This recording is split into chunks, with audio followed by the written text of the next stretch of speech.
در ادامه مبحث توابع معرفی توابع مثلثاتی میخوام بپردازم. قبل از اینکه بریم وارد مبحث مثلثات بشیم بیایم دایره مثلثاتی واحد رو بشناسیم. پس یه دایره فرض میکنم که شعاعش 1 باشه و رسم میکنم. خب روی دایره مثلثاتی واحد شعاع رو پس 1 در نظر میگیریم. جهت مثبت مثلثات رو در خلاف جهت حرکت عقربه‌های ساعت در نظر میگیریم و جهت منفی مثلثات رو در جهت حرکت عقربه‌های ساعت در نظر میگیریم.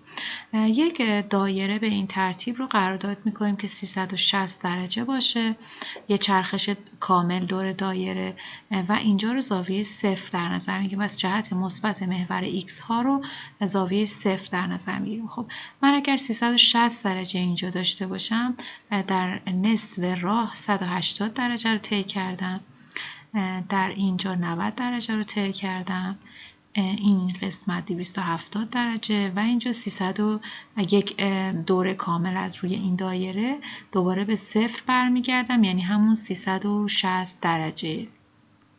خب توی باز هندسه ما یه قضیه داریم که اگر یک زاویه مرکزی در نظر بگیریم، حالا زاویه مرکزی چی هستش؟ زاویه مرکزی به این ترتیبه که اگر شما زاویه ای رو داشته باشید که رأسش روی مبدأ مختصات باشه و دو قسمت زاویه توسط دو تا از شعاع‌های دایره پوشیده شده باشه، به این زاویه مرکزی میگن و اندازه این زاویه دقیقاً برابر اندازه کمانی از دایره است که روبروش قرار گرفته. پس من اگر اینجا آلفا رو دارم، اینجا هم همون آلفا رو دارم. اما کمان چیه؟ کمان قسمتی از محیط دایره است. پس من میخوام ببینم که محیط یک دایره واحد چقدر هستش. میشه 2 برابر شعاع ضرب در عدد پی. پس من اگر یک دایره کامل داشته باشم، محیط دایره برابر 2 پی، یعنی 360 درجه دقیقاً میشه 2 پی که ما به این میگیم رادیان. خب حالا اگر من باز نصف این زاویه رو یا نصف دایره رو داشته باشم، محیط نصف دایره میشه پی واحد، 1/4 میشه پی دوم و حالا 3 تا از این پی دوم ها میشه 3 پی دوم ببخشید. خب پس الان میدونم زاویه 90 درجه همون زاویه پی دوم هست، 180 پی، 362 پی هستش و 270 3 پی دوم هستش. حالا بیایم این دایره واحد رو، پس من یه دایره دیگه مجدد رسم میکنم.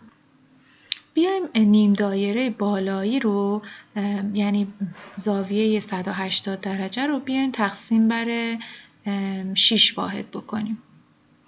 خب اگر من 180 درجه یا همون پی رو تقسیم بر 6 واحد کنم، زاویه پی شیشم یا 180 درجه تقسیم بر 6 یعنی همون 30 درجه رو دارم. اگر پس من اگر 6 قسمت بکنم، یعنی هر ربع دایره رو 3 قسمت کرد. پس این میشه زاویه پی شیشم. خب حالا اگر بیایم این زاویه ها مثلا تو ربع اول زاویه رو بیایم نصف بکنیم، یعنی نیم سازش رو رسم بکنیم. خب نیم ساز پی دوم رو داریم دیگه، یعنی اینجا زاویه‌مون چقدر بود؟ پی دوم بود. خب نصف پی دوم میشه چی؟ پی دوم تقسیم بر 2 میشه پی چهارم و از طرفی 90 درجه، حالا یا همون 180 درجه، نمیدونم 90 درجه رو تقسیم بر 2 کنیم چون داریم نیم ساز اینو در نظر میگیریم، میشه 45 درجه. یا اینکه بیاین 180 درجه رو تقسیم بر 4 کنیم، فرق نمیکنه، بازم میشه 45 درجه. پس 45 درجه همون زاویه پی چهارم هستش. حالا بیاین زاویه پی رو 3 قسمت بکنیم، یعنی میخوایم ببینیم پی سوم چه زاویه‌ای هستش. میشه 180 درجه تقسیم بر 3 که میشه 60 درجه. پس اینجا من زاویه 60 درجه رو میتونم ببینم، یعنی همون پی سوم که یعنی این 180 درجه رو 3 قسمت کردیم دیگه، 1 قسمت، 2 قسمت، 3 قسمت.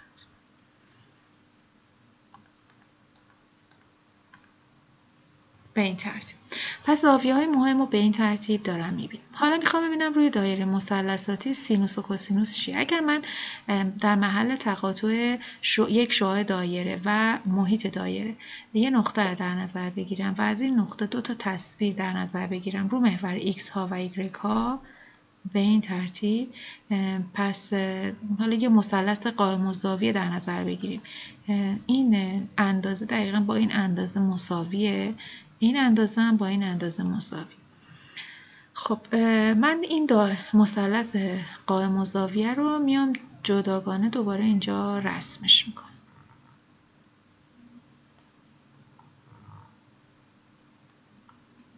به این ترتیب. خب اینجا شعاع واحد یک رو دارم، تعریف میکنن. این اگر آلفا باشه تعریف میکنن سینوس آلفا میشه اندازه ضلع مقابل. پس اگر اسم اینو آبی بذارم میشه اندازه آبی. خب اندازه آبی میشه تصویر شعاع روی محور ایگرگ ها، یعنی همون اندازه سینوس میشه. پس اندازه سینوس میشه دقیقاً این اندازه رو محور ایگرگ ها. پس به محور ایگرگ ها میگی محور سینوس ها.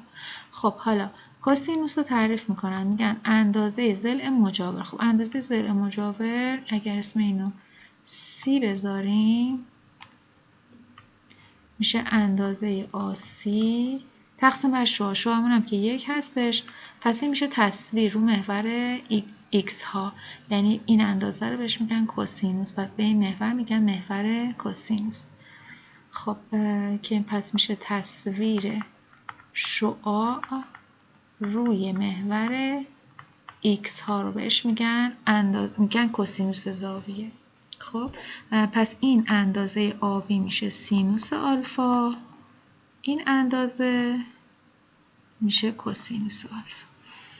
خب اولین و مهمترین قانونی که توی مثلثات داریم یا رابطه مثلثاتیمون از فیثاغورس میاد. میگیم که آبی به توان 2 به اضافه آسی به توان 2 مساوی یک واحد هستش. پس آبی بود سینوس 2، سینوس 2 آلفا به اضافه کوسینوس 2 آلفا برابر 1. پس این میشه مهمترین رابطه مثلثاتی که داریم.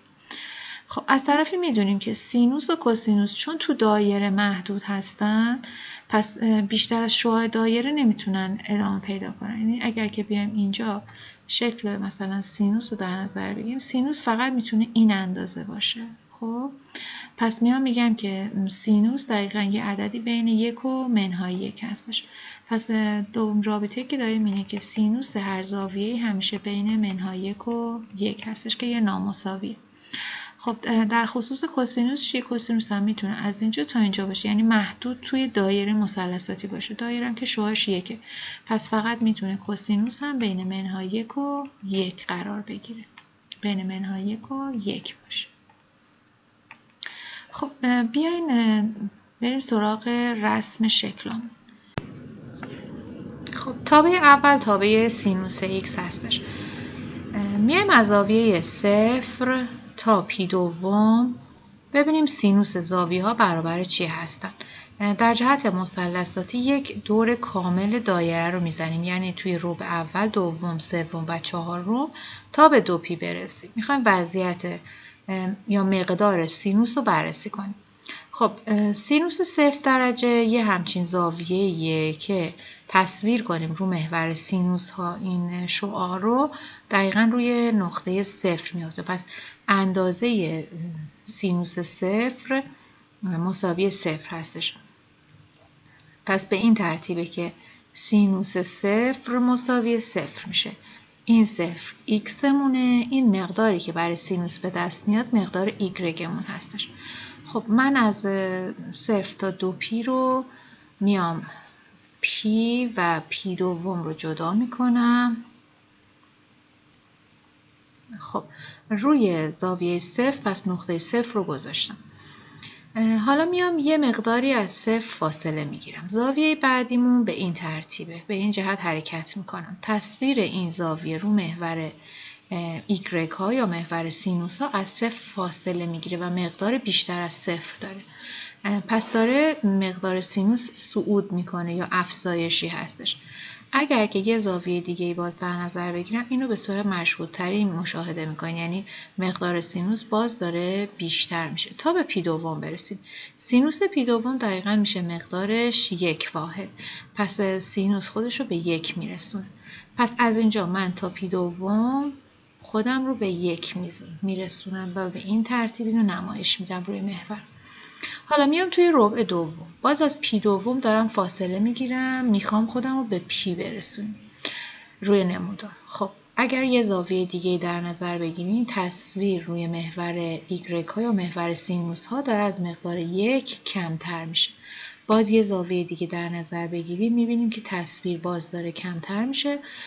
به همین ترتیب تا روی زاویه پی درجه تصویر به 0 میرسه. پس یه سیر نزولی داریم، به پی که میرسیم میخوایم به 0 برسیم. پس به این ترتیب شکل سینوس، مقدار سینوس داره به سمت 0 نزدیک میشه. تو ربع سوم بین زاویه پی تا 3 پی دوم اگر زاویه ها رو در نظر بگیرید، تصویر رو محور ایگرگ ها محور سینوس ها یه مقدار منفی پیدا کنه و همینجور جهت فلزمون به سمت پایینه، یعنی اینکه داریم مقادیر سینوس داره کم میشه. یه دونه زاویه دیگه در نظر بگیریم باز مقدارمون کمتر میشه. این روند انقدر ادامه پیدا میکنه تا به 3 پی دوم برسیم. مقدار سینوس در 3 پی دوم مساوی منهای 1، پس توی 3 پی دوم مقدار سینوس میشه منهای، پس این انقدر نزول میکنه تا به منهای 1 برسیم. خب حالا توی ربع چهارم یه زاویه دیگه که در نظر بگیریم، تصویر روی مقدار سینوس از منهای 1 بیشتر میشه. یه دونه دیگه تصویر میفته اینجا، دوباره تا به 2 پی برسیم. 2 پی که میشه سینوسش میشه 0، پس یه سیر صعودی داره تا به 0 برسه. میبینیم که سینوس x اول اینکه توی دوره تناوب 2 پی رسمش کردیم، یعنی یک دور کامل دایره و این تابع متناوبه، یعنی اینکه این شکل توی دوره های 2 پی یه شکل تکرار شونده است. به این ترتیب من میتونم این شکل رو تکرار بکنم. پس تا اینجا 4 پی حرکت کردم و اگه قبل اینو در نظر میگیرم منفی 2 پی و به همین ترتیب این ادامه داره. از این سمت هم به همین ترتیب. اون چیزی که داریم میبینیم اینه که سینوس هر زاویه‌ای همیشه بین 1 و منهای 1 هستش. دوره تناوب سینوس که با تی نشونش میدند مساوی 2 پی هستش. بعد خب بریم سراغ تابع کوسینوس x. اگر من باز توی دوره تناوب 2 پی وضعیت کوسینوس رو بیام بررسی بکنم، حالا هر زاویه رو که در نظر میگیریم تصویر رو محور x ها یا محور کوسینوس ها رو میام نگاه میکنم. از زاویه 0 دوباره شروع میکنیم، میخوایم خودمون رو به پی دوم یا 90 درجه برسونیم. کوسینوس 0 میشه تصویر رو محور x ها دقیقا 1 واحد پوشش داره، پس کوسینوس از 1 شروع میشه. پس کوسینوس 0 میشه 1. خب اگر این زاویه رو یه کمی زیادتر بیشترش بکنیم، میبینیم که تصویر رو محور کوسینوس ها یه مقدار نزولی داره، یعنی به سمت 0 داره نزدیک میشه. یه زاویه دیگه نگاه کنیم، دوباره تصویر میبینیم که داره کمتر میشه مقدار کوسینوس تا به پی دوم برسیم. تصویر زاویه پی دوم رو محور x ها دقیقاً روی نقطه 0، پس از یک سیر نزولی داریم تا به پی دوم برسیم. حالا میخوام از پی دوم به پی برسم. زاویه ها رو باز میایم از پی دوم شروع میکنیم، تصویر میکنیم رو محور x ها. مقادیر کوسینوس منفی میشن، یعنی باز داریم به سمت چپ حرکت میکنیم. یه زاویه دیگه نگاه کنیم، تصویر میفته اینجا، کمتر میشه تا به زاویه پی برسیم. وقتی به مقدار پی میرسیم کوسینوس پی میشه مقدار منهای 1. پس اینجا من انقدر نزول میکنه کوسینوس تا به منهای 1 برسیم. حالا از پی میخوایم به 3 پی دوم بیایم. باز زاویه ها رو در نظر بگیرید. پس یه زاویه اینجا داریم، تصویر رو محور x ها یا محور کوسینوس ها از منهای 1 داره بیشتر میشه. حالا داریم جهت رو برمیگردیم. یه زاویه دیگه باز نگاه کنید، باز تصویر بیشتر داره میشه تا به 3 پی دوم برسیم. 3 پی دوم مقدار کوسینوس میشه 0. پس این انقدر سیر صعودی داره تا به 0 برسیم. اگه تو ربع چهارم به زاویه ها نگاه کنی، تصویر رو محور x ها مثبت میشه، یعنی مقدار داره باز به سیر صعودی، یعنی به سمت راست داره حرکت میکنه مقدار کوسینوس، و باز به همین ترتیب تا به زاویه 2p برسیم که توی 2p مقدار کوسینوس برابر 1 هستش. پس این انقدر صعود میکنه تا به مقدار 1 برسه. شکل کوسینوس توی دوره تناوبش برابر به این ترتیب هستش. پس دوره تناوب کوسینوس باز 2p هستش. کوسینوس میبینیم که کوسینوس هر زاویه بین منهای 1 و 1 هستش. بعد این شکل باز متناوبه، یعنی این شکلمون یه سیر تناوبی داره، یعنی به این ترتیب میتونه تکرار شونده باشه. پس اینجا منهای 2p رو داریم و اینجا مقدار 4p رو داریم و به این ترتیب باز این همینطور میتونه ادامه پیدا کنه از طرفه. خب چیزی که مونده اینه که دامنه سینوس میشه r، دامنه کوسینوس هم میشه r. هر زاویه‌ای رو میتونیم داشته باشیم یا هر عددی رو میتونیم رو محور داشته باشیم. بردمون چیه؟ برد سینوس و کوسینوس همیشه بین منهای 1 و 1 هستش. تابع بعدی تابع y مساوی تانژانت x هستش. محور سبز رنگی که اینجا کشیدیم، یعنی خط x مساوی 1 رو بهش محور تانژانت میدیم، یعنی خطی که دقیقاً بر دایره مثلثاتی واحد روی نقطه x مساوی 1 مماس هستش. این محور با محور x مساوی 0 یا محور y ها موازیه. خب یعنی اینکه این دوتا هیچ وقت همدیگر قطع نمی‌کنن. پس اینا با همدیگه موازی هستن.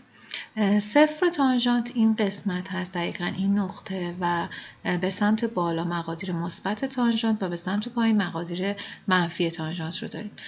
تانژانت چه زاویه های مثبته؟ اگر زاویه‌مون تو رو به اول باشه، به این ترتیب زاویه رو امتداد میدیم، شعاع دایره رو امتداد میدیم تا به این خط x مساوی 1 و محور تانژانت برخورد کنه. این مقدار میشه مقدار تانژانت زاویه. حالا مثلا اگه اسمش آلفا 1 بذارم میشه تانژانت آلفا 1 که یه مقدار مثبتی رو داره. یا اینکه توی ربع سوم باشه زاویه، مثلا حالا یه زاویه به این ترتیب رسم کنیم، یه مقداری اینجوری.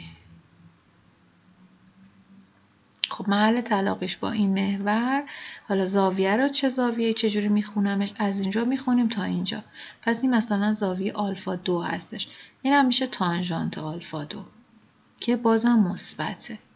پس تانژانت چه زاویه های مثبتن؟ تو ربع اول یا تو ربع سوم تانژانت مثبت.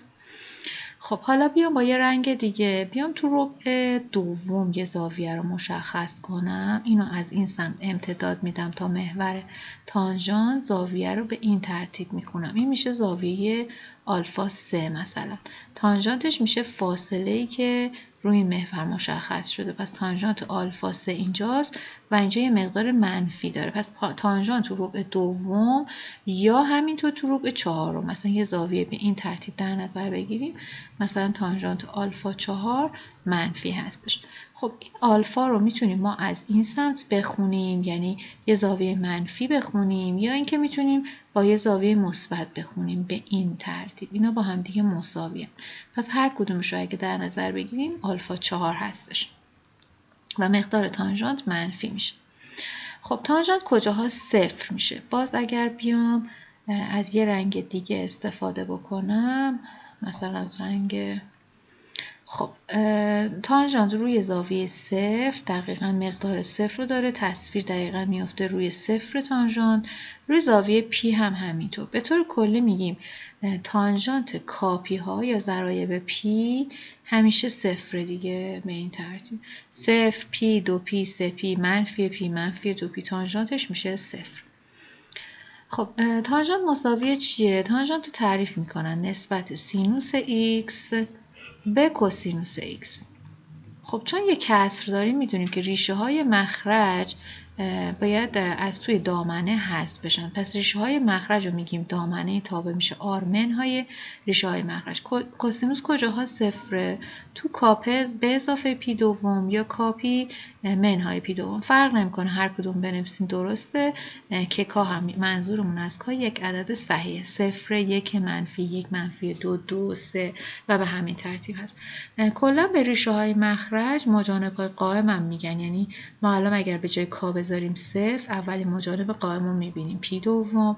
اگر به جای کا بذاریم منفی یک، دومین مجانب رو میبینیم میشه منفی پی دوم. ما میتونیم مقدار تانژانت رو بین منفی پی دوم، یعنی از اینجا تا اینجا، از منفی پی دوم حرکت کنیم به پی دوم برسیم. زاویه ها رو به این ترتیب جاگذاری کنیم توی تانژانت و تا خود شکل تانژانت ایکس رو بکشیم. دوره تناوب تانژانت رو میگن پی هستش. یعنی اگر ما توی دوره تناوب منفی پی دوم تا پی دوم توی دوره به این طول بیایم تانژانت رو رسم کنیم، میتونیم استامپش کنیم، یعنی تکرارش کنیم، اون تناوب رو توش در نظر بگیریم. خب تانژانت تو منفی پی دوم چی میشه؟ اگر زاویه منفی پی دوم در نظر بگیریم به این ترتیب و اینو امتداد بدیم، میبینیم که هیچ وقت این محور سبز رنگ رو قطع نمیکنه، چون دوتا با هم موازیان و با هم به منفی بی نهایت. پس میدونم که تانژانت قراره مماس بشه اینجا و به سمت، حالا جلوتر که بریم زاویه ها رو که این ترتیب در نظر بگیریم، میبینیم مقادیر دارن به سمت بالا صعود میکنن. تانژانت ها رو میبینید هی دارن اضافه میشن. پس من از اینجا اینقدر حرکت میکنم تا به زاویه 0 درجه برسم که تانژانت 0 دقیقاً 0. پس تانژانت یه تابع صعودیه، به این ترتیب صعود میکنیم تا به اینجا برسیم. حالا از صفر هم دوباره اگر تانژانت ها رو ببینیم، تانژانت آلفا 1 آلفا 2 مقادیر داره، باز چیکار میکنه؟ اضافه میشه. اینقدر اضافه میشه تا به پی دوم برسیم. تو پی دوم تانژانت موازیه، چون به خاطر اینکه این دو تا خط با هم موازی هستن هیچ وقت به هم نمیرسن. پس تو پی دوم مقدار تانژانت میشه مثبت بی‌نهایت به این ترتیب. پس اینجا هم مثبت بی نهایت و منفی بینه. تو بازه منفی پی دوم تا پی دوم میبینیم که تانژانت چیه؟ داره صعود میکنه یا صعودی هست. توی دامنه تعریفش تانژانت یه تابع صعودی هستش. خب حالا بیایم میگیم این تابع متناوب هستش چیه؟ پس توی پی میدونم مقدار تانژانت صفره و مجانب بعدی که داریم 3 پی دوم هستش. خب تانژانت اینطوری میشه.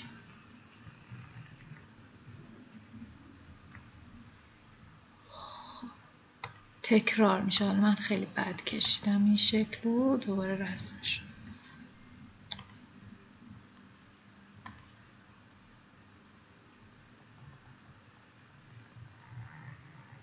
به این ترتیب. اینجا چی رو داریم قاعدتا؟ منفی 3 پی دوم رو داریم. خب حالا بریم سراغ تابع کوتانژانت. کوتانژانت دقیقاً خطی مماس بر این دایره واحد روی نقطه ایگرگ مساوی 1. پس به خط ایگرگ مساوی 1 میگن محور کوتانژانت. اینجا مقدار صفرش نشسته، سمت راست مقادیر مثبت و سمت چپ مقادیر منفی نشسته. اگه زاویه 0 رو در نظر بگیرم، این زاویه 0 همیشه با محور جهت مثبت محور تانژانت موازیه، پس با همدیگه مثبت بی نهایت میرن. پس میدونم که الان خط x مساوی 0 مقدار کوتانژانت چیه؟ مقدار کوتانژانت میشه مثبت بی نهایت به این ترتیب. خب زاویه ها رو اگر نگاه کنم، حالا اگر از زاویه یکم بیشتر از 0 رو در نظر بگیرم، به این ترتیب محل تقاطعش رو ببینم، میبینم که کوتانژانت داره به این سمت حرکت میکنه، چون به سمت چپ میاد. پس کوتانژانت داره مقادیرش چی میشه؟ کوچیک میشه. پس با افزایش زاویه هامون کوتانژانت یه تابع نزولی داره، یعنی اینکه دوباره مقدارش کمتر میشه تا اینکه توی پی دوم کوتانژانت مقدارش 0 میشه. پس توی پی دوم حالا کوتانژانت 0 میشه. پس از اینجا از مثبت بی نهایت حرکت میکنه تا به 0 برسه.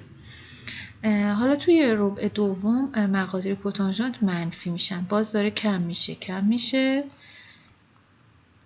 و توی زاویه پی کوتانژانت و این محور سمت چپ این محور با هم دیگه به منفی بی نهایت میرن. پس کوتانژانت توی زاویه پی درجه به منفی بی نهایت نزول میکنه یا کم میشه تا به منفی بی نهایت برسه.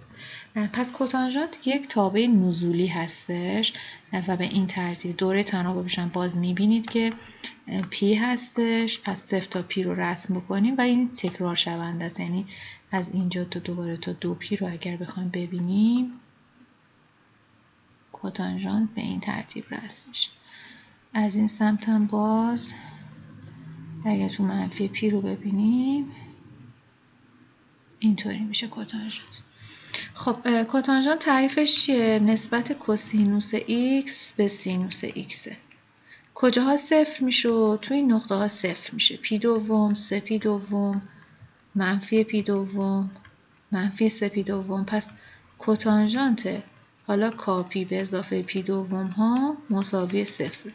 خب دامنه این تابع چیه؟ اگه با یه رنگ دیگه بکشم اینجا دامنه تابع میشه آر منهای ریشه های مخرج. سینوس کجاها صفره؟ توی کاپی ها صفره.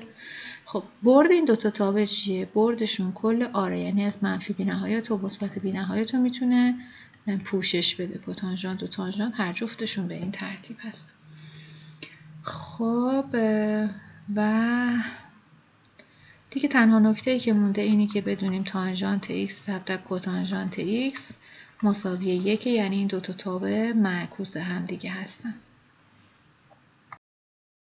خب در مورد تابع y مساوی سکانت و کوسکانت x میخوایم حرف بزنیم. من اول کوسکانت x رو میگم. کوسکانت x هستش تعریفش 1 به روی سینوس x. چون از سینوس به دست میاد اول کوسکانت رو گفتم. خب دامنه این تعریف میشه r منهای ریشه های مخرج. خب سینوس x کجاها صفر میشه؟ توی کاپی ها. پس میگم که r منهای کاپی. خب برد این تابع حالا میخوایم ببینیم که چیه. من الان توضیح میدم. اول از همه بیاین تابع سینوس x رو بکشیم. خب سینوس x توی دوره 2p میخوام رسمش بکنم. این اگر p باشه توی p دوم و 3 p دوم مقدار 1 و منفی 1 رو داره. این چه تابعیه؟ تابع سینوس x. من اگر توی این دوره 2p وضعیت کوسکانت رو مشخص کنم دیگه دوره تناوبش همون 2p هستش. پس شکل رو میتونم فقط تکرار بکنم. پس الان من میدونم دوره تناوب کوسکانت هم 2p هستش. خب توی صفرهای سینوس مجانبهای چی رو داریم؟ مجانبهای قائم رو داریم. خب صفرها گفتیم چیا هستن؟ کاپیان. الان توی شکل بالا میبینیم صفر اینجاست، اینجاست و اینجاست. پس توی پی هم من یه صفر دارم. پس x مساوی پی هم مجانب قائم میشه. x مساوی 2p هم مجانب قائم میشه. خب توی این فاصله بین صفر تا پی سینوس یه مقداری داره. خب بین 0 تا 1. درسته. خب میخوام از این قانون استفاده کنم که اگر یه آلفا رو داشته باشم یک آلفا هم چی میشه. پس الان من اگر سینوس x رو داشته باشم میخوام ببینم که 1 به روی سینوس x چی میشه. خب اگر آلفا یا همون سینوس x مساوی 1 باشه پس یک آلفا هم میشه چی؟ 1. پس کجا سینوس 1؟ تو پی دوم 1. برای منهای 1 هم همینطوره، یعنی اگر آلفا مساوی منهای 1 باشه یک آلفا هم میشه منهای 1. پس میگم خب توی 3 پی دوم هم مقدار منهای 1 رو داره، توی پی دوم هم 1 رو داره. پس سینوس توی این نقطه ها که مقدار 1 و منهای 1 رو داره همینجا باقی میمونه دیگه. اگر 1 به روی 1 رو هم در نظر بگیریم میشه 1. 1 به روی منفی 1 هم میشه منفی. حالا اگر که آلفامون بین 0 و 1 باشه و اگر اینو معکوس بکنم آلفا بزرگتر از 1 میشه. پس الان وقتی مقادیر x بین 0 تا پی هستن سینوس بین 0 تا 1 هستش. خب پس 1 به روی سینوس x بزرگتر از 1 میشه. خب یعنی چه اتفاقی میفته؟ یعنی این تابع خودشو برمیگردونه میبره تو مثبت بی نهایت. تو این فاصله اینجوری میشه. خب حالا اینا چرا صفر مثبت میشن؟ وقتی که ما به صفر از سمت راست یا به پی از سمت چپ نزدیک میشیم، از بالای محور x ها مقادیر y دارن به صفر نزدیک میشن، یعنی صفر مثبت رو داریم تو هر قسمت از اینا.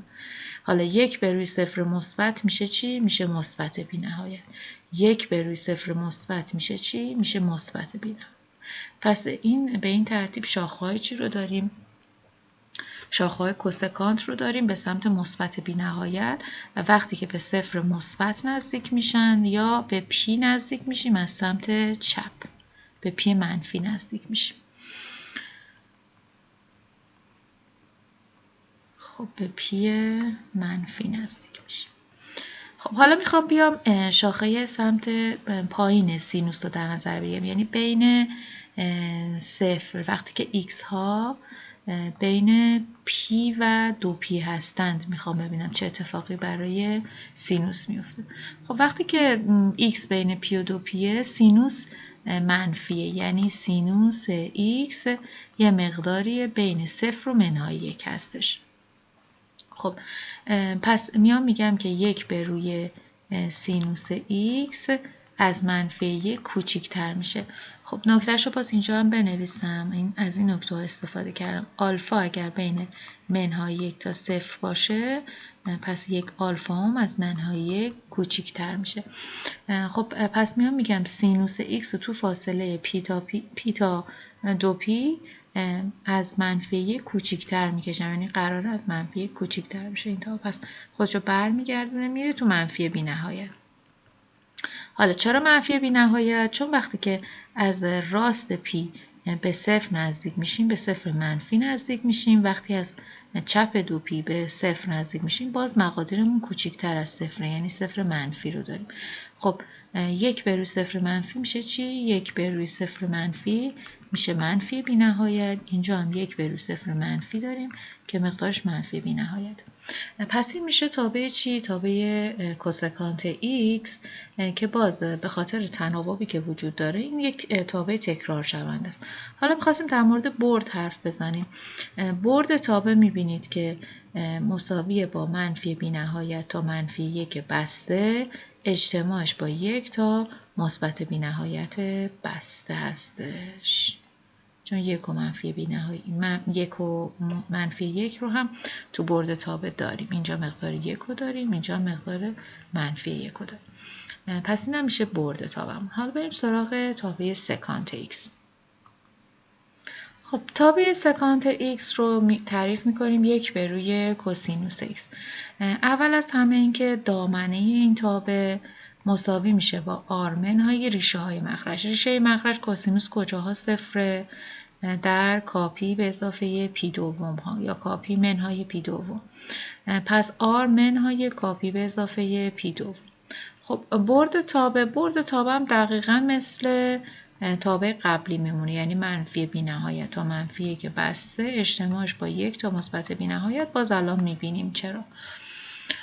خب اگر بیایم تابع کاسینوس x رو بکشیم، باز توی دوره تناوب p شکلش رو به این ترتیب بکشیم. خب توی دوره تناوب 2p شکلش رو به این ترتیب بکشیم. خب اینجا p رو داریم، اینجا 0 رو داریم، اینجا p دوم و 3p دوم. خب کاری که میکنیم اینه که اول توی صفرهای تابع این تابع هم اسمش رو بنویسیم، تابع کوسینوس x. خب توی صفرهای تابع کوسینوس x، یعنی توی پی دوم و 3p دوم، میام 2 تا خط قائم میذارم، چون تابع قراره توی اینا چیکار کنه؟ به بی‌نهایت بره.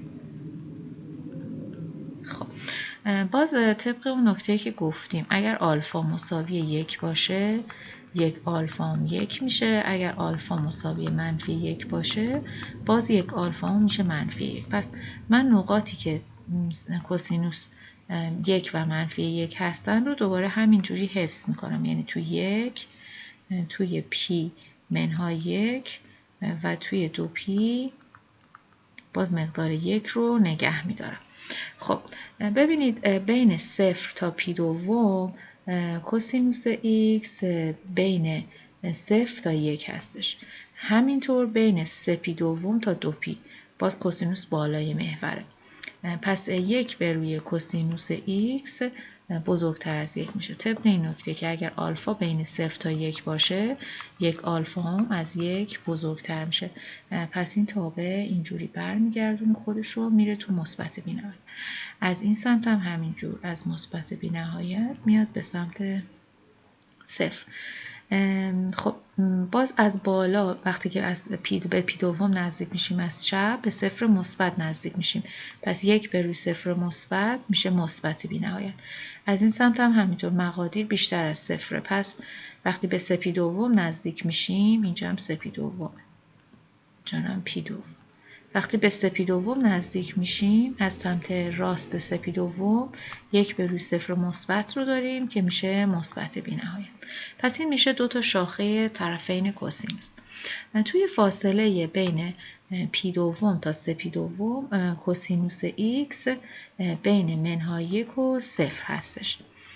خب اگر که پس آلفا بین منهای 1 و 0 باشه، 1 آلفا هم از منفی 1 کوچکتره. پس از منفی 1 کوسینوس سکانت رو به سمت مقادیر کمتر از منفی 1 و میچرخونی یا برمیگردونیم. خب حالا از این سمت وقتی به پی دوم نزدیک میشیم، از سمت راست به پی دوم نزدیک بشیم، یعنی از مقادیر کمتر از 0 داریم نزدیک میشیم. از 0 به 3 پی دوم هم از مقادیر 0 منفی میریم. پس 1 به روی 0 منفی میشه منفی بی‌نهایت. میبینیم 1 به روی 0 منفی هم میشه منفی بی‌نهایت. پس به 3 پی دوم و پی دوم مماس میشیم، میریم توی منفی بی‌نهایت. این هم تابع سکانت x هستش. خب برای تابع معکوس مثلثاتی، اولین تابع معکوس سینوس هستش که با آرک سینوس x نشونش میدیم. خب اول از اینکه بیام در مورد خواص خود تابع سینوس x دوباره یه مرور داشته باشم. ما برای اینکه یه تابع رو بگیم معکوس پذیری شرط داشتیم، بهش میگفتیم شرط لازم معکوس پذیری. اگر تابع f 1 به 1 باشد، آنگاه میگفتیم معکوس پذیری. خب یعنی چی؟ یعنی اگر تابع 1 به 1 نباشه نمیتونیم معکوسش رو بکشیم. میشه معکوس کشیده میشه، اما دیگه f منهای که کشیده میشه لزوما تابع نیست. پس برای اینکه f منهای 1 تابع باشه، شرط 1 به 1 بودن رو برای f میذارن. پس میگن f 1 به 1 شرط لازم برای معکوس پذیریه، یعنی که میخوان که f منهای 1 تابع باشه. این یادتون باشه. خب الان من تابع سینوس x رو اگر نگاه بکنم، دامنه تابع میشه r، برد تابع منهای 1 و 1. وقتی که جای x و y عوض میشه، یعنی میشه x مساوی سینوس y که این رو با y مساوی آرک سینوس x یا همون سینوس منهای 1 x نشون میدیم. دامنه تابع میشه منهای 1 و 1، بردش میشه r. ولی دیگه نمیتونیم بگیم یک تابع است. برای اینکه تابع بشه میان دامنه سینوس رو محدود میکنن. خب من الان اگه به سینوس x رو بکشم این شکلی بود دیگه. اگر یه خطی موازی محور x ها از محل تقاطع نمودار عبور کنه، میبینیم که در بیش از یک نقطه محل تقاطع داره. پس این دیگه 1 به 1 نیست. خب پس میگیم معکوس پذیر نیست. یعنی چی؟ یعنی f منهای 1 دیگه نمیتونه اگر 1 به 1 نباشه تابع بشه. یه رابطه‌ای بین x و y برقرار میشه. اینم رابطه‌شه که نوشتیم اینجا. خب پس میاد میگه که برای اینکه اینو تابع بکنی، بیا دامنه تابع رو محدود کن.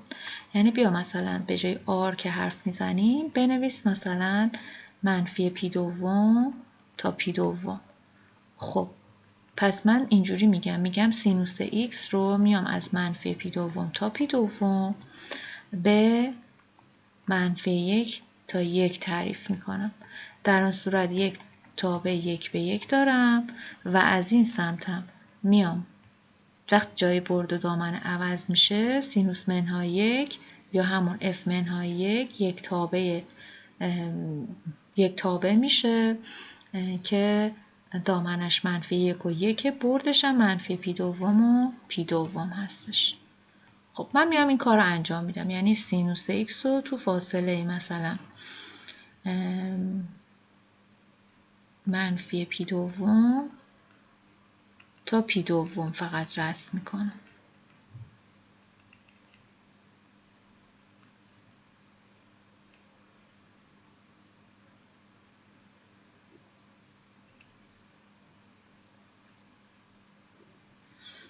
حالا این کج و موجیشو ببخشید. خب اگر نسبت به این خطم قرینه کنیم، الان نقطه پی دوم و 1 توی F، در حالی که وقتی جای x و y عوض میشه 1 و پی دوم عضو F منهای 1 میشه. پس میام اینجا 1 و پی دوم رو مشخص میکنم. اینطور. از این سمت هم نقطه منفی پی دوم و منفی 1 عضو F، پس منفی 1 و منفی پی دوم رو عضو F منهای 1 در نظر میگیریم.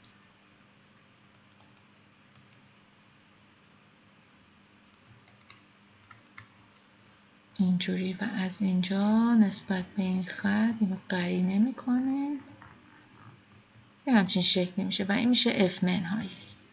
این یه روش خیلی مرسومه که برای معکوس کردن توابع استفاده میشه. خب یه روش دیگه هم من اینجا میگم، اگر که اینو x در نظر بگیریم و اینو y برای تابع f منهای 1 در نظر بگیریم، در اصطلاح این x همون y سابق و همون x سابق بوده که من جهت مثبتشون رو به این ترتیب نشون میدم. پس رو به اول الان برای نمودار من اینجاست دیگه، نمودار سابق من.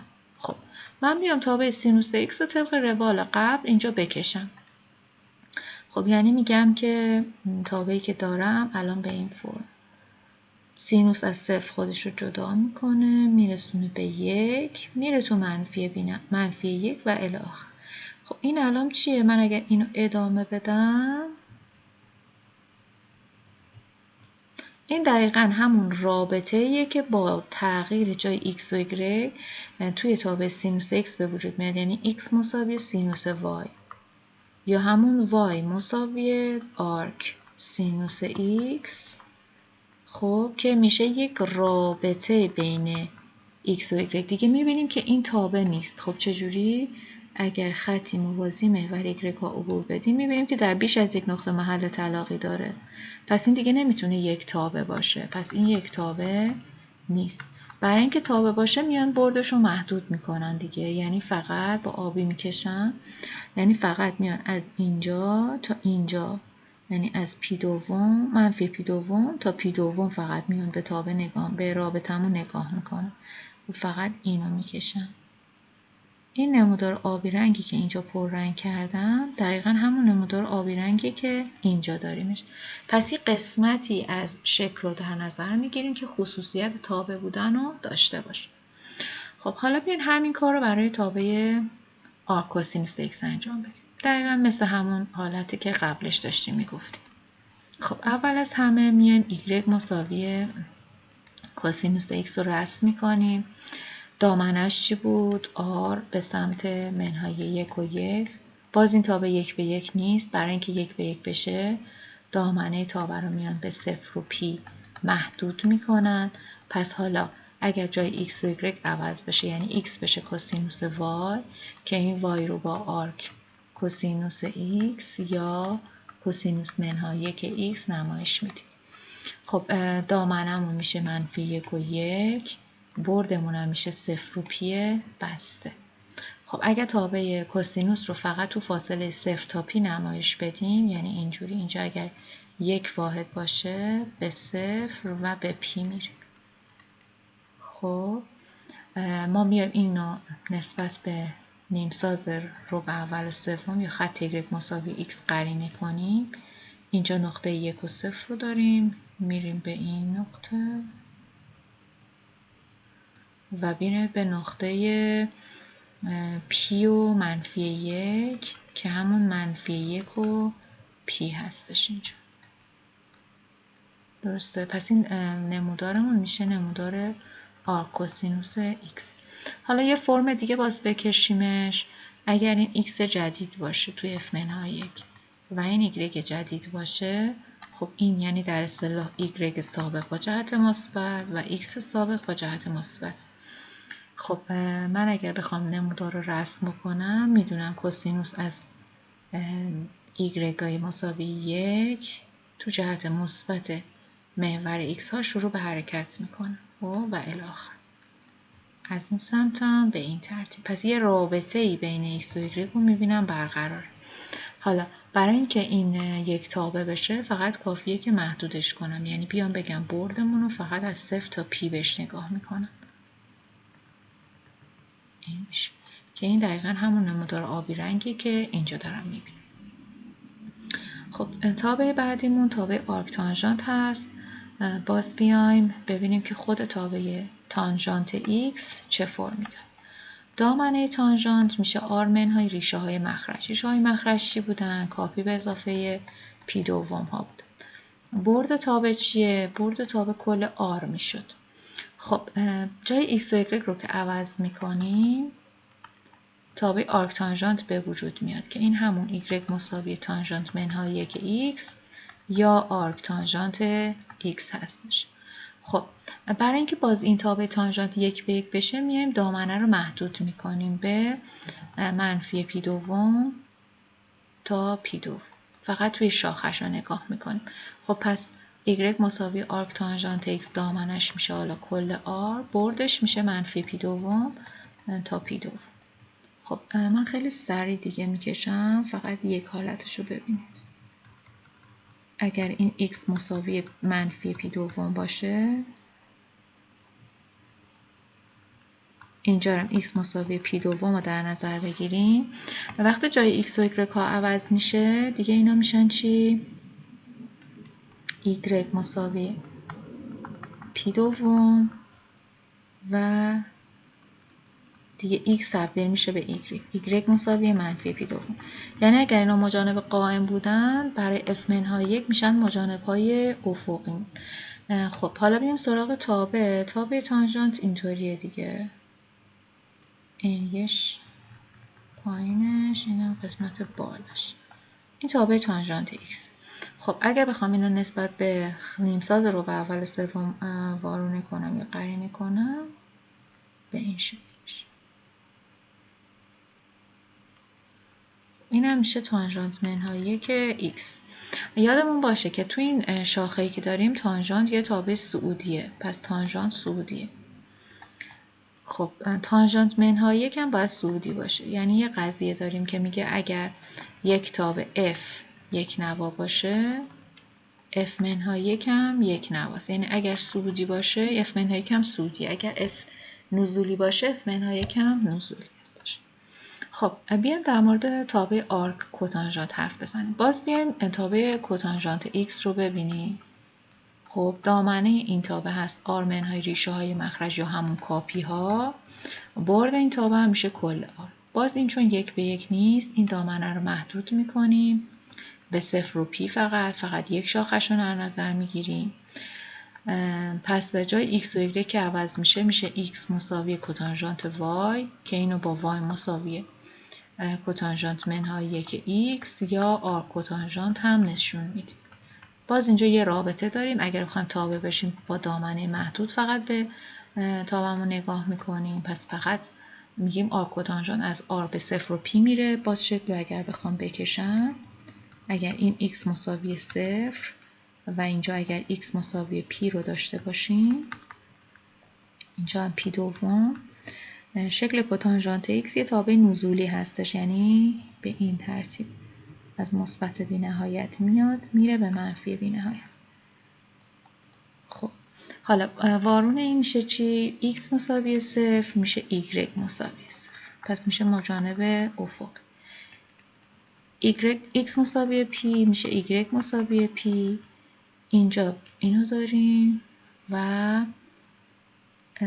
به این ترتیب میشه. باز یه تابع نزولی داریم.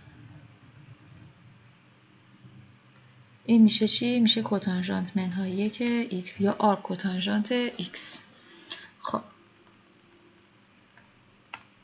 تابع بعدیمون اگر بیایم در مورد سکانت حرف بزنیم، جای x و y ها عوض بشه x مساوی سکانت y یا همون y مساوی آرک سکانت x یا سکانت منهای 1 x هستش. خب دامنه بردمون چی بود؟ دامنه تابع بودش r منهای ریشه های مخرج. خب r منهای ریشه های مخرج یعنی کاپی به اضافه پی دوم ها. بردمون چی بود؟ بردمون منفی بی نهایت تا منفی که بسته 1 تا مثبت بی نهایت. خب اگر جای دامن و برد عوض بشه، خب اول از اینکه تابمون 1:1 نیستش، پس میایم اینجا دامنه تابه رو محدود میکنیم به 0 و پی، ولی یه مجانب این تو میفته، پی دوم از توش خارج میکنیم. خب حالا جای دامنه و برد عوض میشه منفی بی نهایت و منفی 1 بسته اجتماعش با 1 تا مثبت بی نهایت و بردمون هم که میشه 0 و پی منهای پی دوم. شکل تابه رو اگر ببینیم، خب اینجا ممکنه یه کمی شلوغ بشه، بس من جدا بیام شکل رو اینجا بکشم.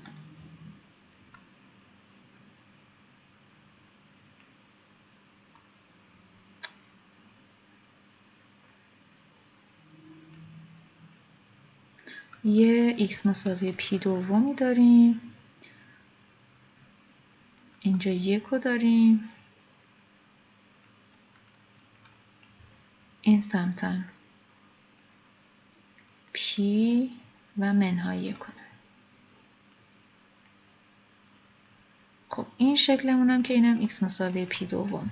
خب این تبدیل میشه به y مساوی پی دوم.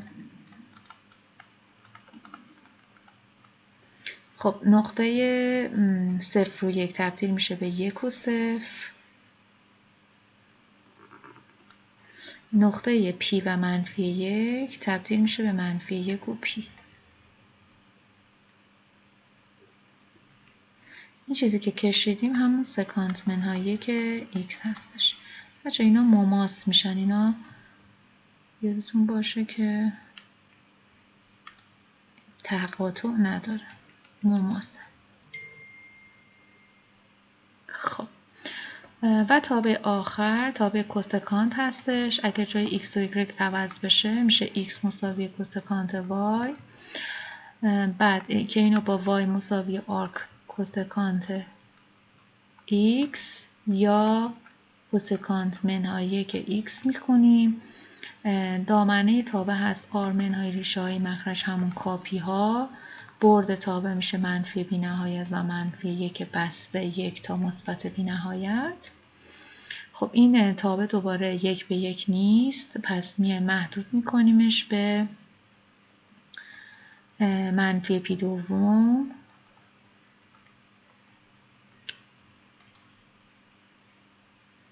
و پی دوم که یه مجانب 0 رو این وسط نداریم، یه خط x مساوی 0 رو نداریم. خب من بیام از منفی اول بیام تابع رو بکشم اینطور. خب x مساوی 0 رو بعد میام اینطوری 1 رو تو پی دوم میکشیم، از این سمت هم منفی پی دوم رو داریم، منفی 1 رو میکشیم. خب حالا همینو میخوام قرینش کنم، یعنی جای x و y عوض بشه. خب به جای ببخشید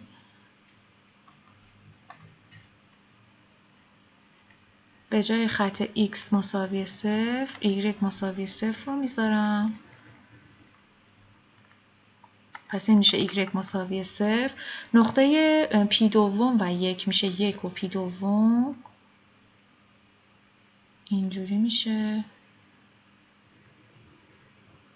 و نقطه منفی پی دوم و منفی 1 میشه منفی 1 و منفی پی دوم، که اینم به این ترتیب میشه. و این شکل تابع y مساوی آرک کوسکانت x هستش.